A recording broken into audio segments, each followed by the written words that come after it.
మన దేశం, మన క్షేత్రాలు, మన నదులు అంత గొప్పవి.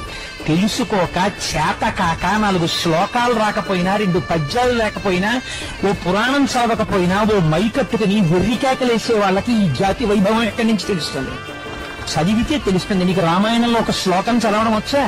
నీకు రామాయణంలో ఒక శ్లోకానికి అర్థం చెప్పడం వచ్చా? నీకు ఓం త్రయంబకం యజామహే సుగంధిం పుష్టివర్ధనం అనడం వచ్చా? నీకు చేత కాదు. నువ్వు నా జాతిని, నా మతాన్ని విమర్శించగలిగిన మొనగాడివా? మైక్లో ఎక్కడి నుంచి వచ్చింది నీకు ఈ కలేజా? మన చేతకానితనం. నిష్కారణంగా అబద్ధపు మాటలు పురాణాలు మాట్లాడరు, ఋషులు మాట్లాడరు. వాళ్ళకి అవసరం లేదు. నిరూపింపబడ్డాయి. అనవసరపు విషయాలు ప్రస్తావన చేసిన వాళ్ళు లేరు. రామదాసు గారు విమానంలో వెళ్ళిపోతే భద్రాచల క్షేత్రం వచ్చింది.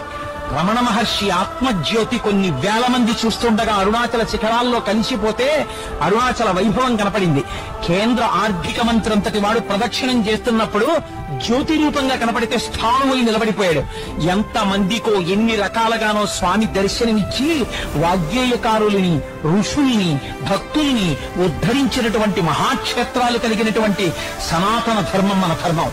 అటువంటి ధర్మంలో పుట్టడం మన అదృష్టం. అటువంటి ధర్మం గురించి చెప్పుకోవడం మన అదృష్టం. అటువంటి బావులలో స్నానం చేయడం మన అదృష్టం. వాటికి పేర్లు తక్కువ చేయడం, వాటి గురించి ఎవరో విమర్శలు చేస్తే మనం